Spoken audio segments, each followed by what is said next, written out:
This is a continuation on problem solving in inverse variation.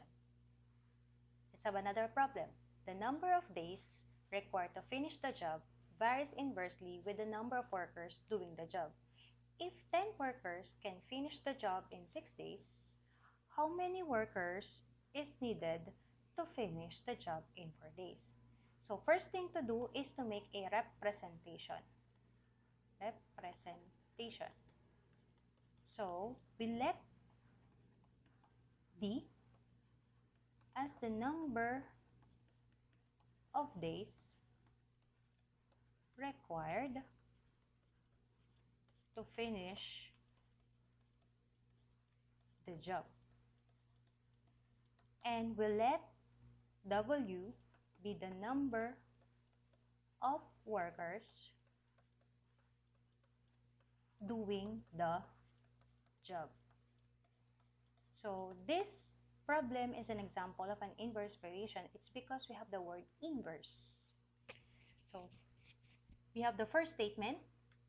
The number of days required to finish the job varies inversely with the number of workers doing the job. So the first statement used to or serve as to write an equation. So the number of days required to finish the job is represented by D is equals to K, and we have the word inversely over with the number of workers doing the job, which is represented by W. So the first statement, the number of days required to finish the job varies inversely with the number of workers doing the job, can be written as D is equals to K over W.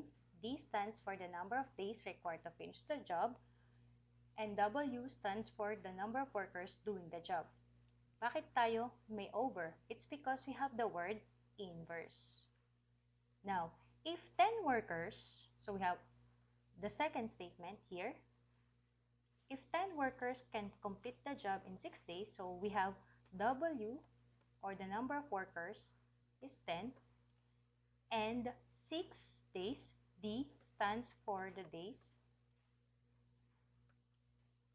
So the second statement, if 10 workers can complete the job in 6 days, is used to find the constant of variation. So let's use the equation D is equals to K over W. So D is 6 is equals to K, which is unknown, over W, which is 10. At ang denominator ng whole number is 1. So our goal is to find the value of K.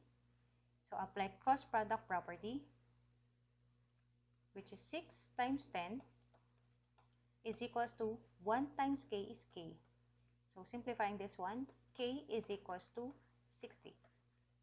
Now, let's use the third statement. How many workers are needed to finish the job in 4 days? So we're asking for how many workers, and worker stands for W.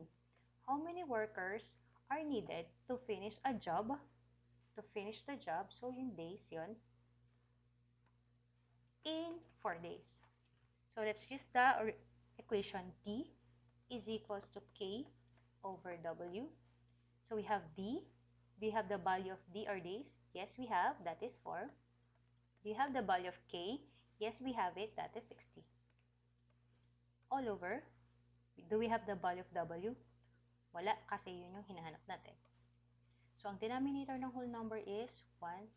Ang goal natin is mahanap yung value ni W.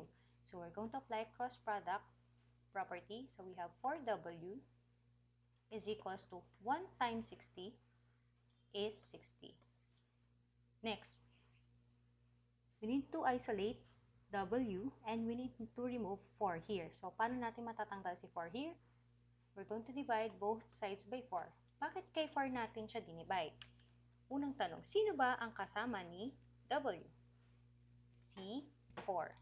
Since ang kasama ni W ay si 4, doon natin siya i-divide. So, divide both sides by 4, or W equals to W. 60 divided by 4 is equals to 15. Therefore, we need 15 workers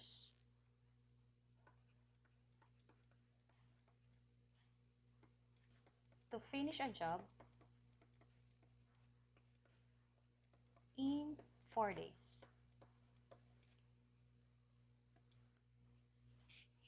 So, kung 4 na araw lang ang kailangan bago matapos yung trabaho, para matapos yung trabaho, kailangan mo ng 15 trabahador. Now, let's have another example. The current in a simple electric circuit is inversely proportional to the resistance. If the current is 60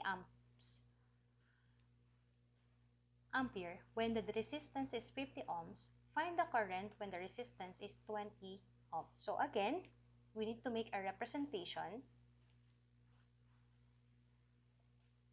So let's start with representation. Let I be the current in a simple electric circuit.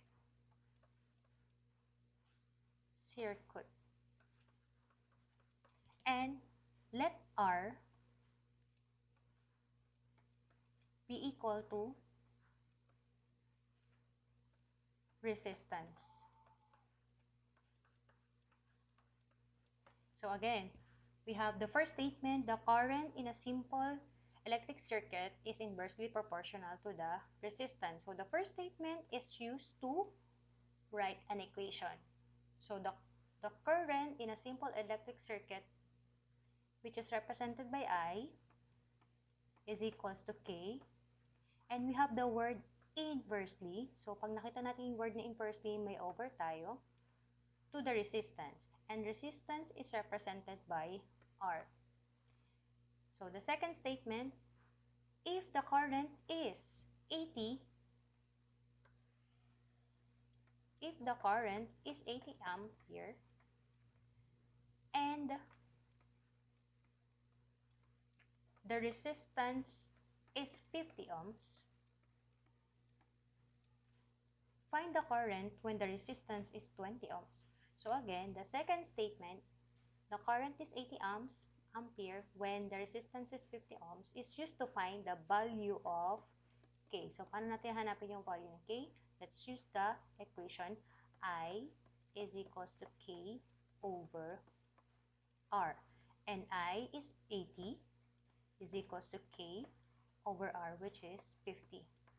So, ang denominator ng whole number is 1. Let's apply cross multiplication. So, we have here K is equals to 80 times 50, which is equals to, again, 80 times 50, which is equals to 4,000.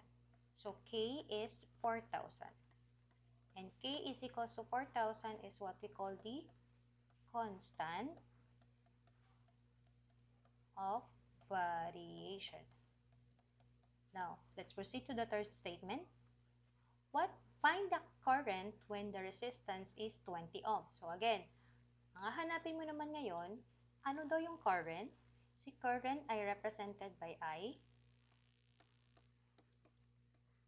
when the resistance is 20 ohms. So, let's use the equation I is equals to K over R. Do we have the value of the current? Wala, kasi yun yung hinahanap natin. I is equals to, do we have the value of the constant of variation, or K?